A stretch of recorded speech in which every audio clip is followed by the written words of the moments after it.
Hey, all my magical, mystical Pisces. Happy birthday. Happy solar return. Welcome to my YouTube channel. My name is Teri Hunter.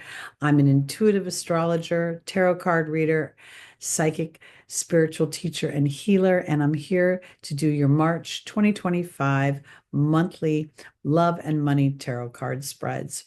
This is for Pisces Sun, so you don't need to know anything else about your chart. I'm going to do two different spreads for you. The first one is based on love. I'm not necessarily focusing on intimate love, although that may come up, but more on how you are receiving the give and the take of love and how you're feeling connected to friends and family and the people that you hold dear. The second reading is going to be based on what I like to call resources. Most people call it money. I think money is a trigger word. When I use the word resources, it opens me up to receiving whatever spirit deems reasonable and will be for my highest and greatest good so that I feel safe and secure in the material world. So I offer you that little shift in verbiage. Let's jump right in. What I'm going to do is use two different decks. The first deck, I believe, is called the Reflections Tarot, I think. I'm not quite sure. I tend to throw the boxes away. And then I'm going to use the Star Tarot for your money, aka resources reading. I want to comment that the month of March is highlighted in Pisces because there's two eclipses happening in March. And we have what they call a stellium of planets, which is right now there's going to be about 5 of the personal planets: the sun, the moon, Saturn is there, Mercury and Venus will be retrograding back into Pisces in March. We have Neptune there, we have the North Node there. This is so significant, and depending upon your personal natal chart and where your sun is, this could be extremely influential for what's happening for you as you experience your solar return. So we're setting the tone kind of for a year for Pisces. All right. Let's look at what Spirit has to say about love for March 2025. In the foundational position, we have the Empress.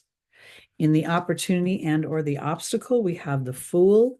In the angel's advice, we have the 8 of Wands. The angel's advice is about how to take advantage of the opportunity or to get around the obstacle. And in the final position, we have the 8 of Cups. Pisces is such a compassionate and loving sign, and they do need time alone, but they don't want to feel left alone. And here, when I look at the Empress, I feel like this is about Pisces being aware of something that you're growing, something that you're gestating. This is a Venusian energy. We just talked about Venus is retrograding back into the house of Pisces, and this is where she is exalted and where she feels very loved and welcomed. This character is very relaxed as she sort of embraces the process of gestation, because the Fool is in the opportunity and the obstacle. And in this deck, the Fool is accompanied not by a dog, but by a fox, sly like a fox. And I feel like the character wearing the red dress is free of worry here, allowing them to go on a journey. And I think this journey for my Pisces, to be frank, isn't about another person. I think this might be about self-love. It might be about putting all that compassion and creativity and empathy on yourself, because here comes the ending, the news, the conclusion of something. And in this deck, there's a very large waterfall here. I think you're going on an emotional journey of self. That base chakra of that red color, fight or flight. I think you have more up your sleeve creatively and intuitively than you have maybe recognized, because at this moment, this is the 8 of Cups is a spiritual journey, and it's walking away from what is fallen and what isn't working, and it's walking towards what is empowering. You know, we see the garb that the character is wearing is violet. That's a very high vibrational color, but there's a sense of the wind blowing the skirt up. And so this kind of confirms a sense of new air, new ideas as I walk away from those things that anchor me to an old story. So I think that this is about birthing a new sense of self-love, and not because you've contrived one and you're trying, but because you have empathy and compassion for the journey you've been on, and how it may not have been an easy journey of choices, because unlike some of the other signs that are more self-focused, you are not. So this feels kind of good. There's a little sense of trepidation attached to it, but at the same time, there's a sense of being guided in that direction. All right, let's go into your money or resources reading. Whoops. Now, Venus also rules money. So it's really, you've got to kind of, when you're looking at the stars, you're having to kind of figure out which parts of the, I think of each star like a diamond. So depending upon where the light hits the diamond, that's what reflects. So this would be looking at your natal charts and seeing where, what planets are in Pisces and where Venus is, and is she making favorable aspects to the other planets, or is she arguing with them? Because the transits will trigger things in your natal chart. And so your sun is absolutely going to be triggered by the stellium of planets that happens this month. Now, early born Pisces will not feel it as much as the later born second half will feel it. You got to feel it last year. Okay. In a different way. But I'm not going to go into a big long astrology lesson right now. All right. Pisces, for resources, the Fool comes up again. This has happened with many of the readings today. As I've been doing them, the same cards are coming out in a different deck, which means the message is very important. It's about going on an adventure. It's about being an explorer, the Fool. It's about not having the answers, but willing to go on the journey, even if I fall off on my face.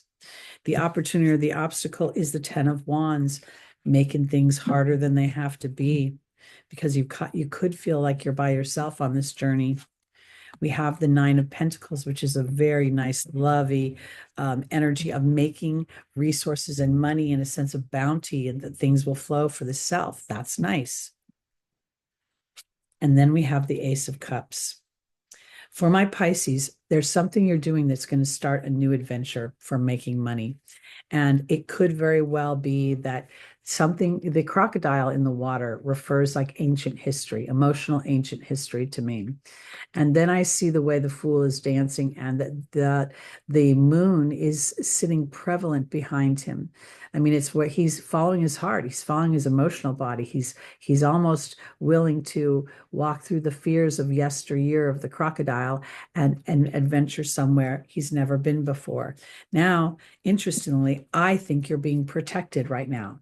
That it may be a little bit difficult at first to recognize the protection, but that bear is keeping you safe. It's also reminding you to work smart, not hard, because working hard is actually a fear-based energy of lack of trust. The money will be here. You are doing something. The angels are offering you bounty, but it comes through peace. It also comes through healthy boundaries and knowing and implementing what you know about some of the people who represent the more negative side of your endeavors. The negative Nellies, the people are like, how are you going to do that? You can't always answer that question when you're following a passion or you're following a fool's journey, because in the final position comes the Ace of Cups, which is, we're talking about love. We're talking about money, and this card is talking about love. But the challenge is that the human experience never allowed us to love how we make money. Only lucky people get to do that. Only the pretty people get to do that. Here we see something different for our Pisces. We see that money comes as you follow your passions, you follow your creativity, you know that you are protected. You know that maybe some of the darker points of your life are exactly what led you to this place. And now you get to transform everything into your cup overflowing. Now, again, this is not a money card, but we do have a big money card here when it comes to the angel's advice and knowing that you are protected as you take this journey of the heart. Okay, that's it for me for the month of March. Again, my Pisces, happy solar return. My name is Teri Hunter. I'm available for readings if you'd like to book one. My information is below in the description. Join me Wednesdays at 4 p.m. Pacific time, where I answer your personal questions here live on YouTube. We do tarot card reading. And then Sunday mornings, we look at the transits live and we do a little reading then as well. It's a fun community. Please like, please subscribe, please share, and please come back next month for more. We'll see you soon.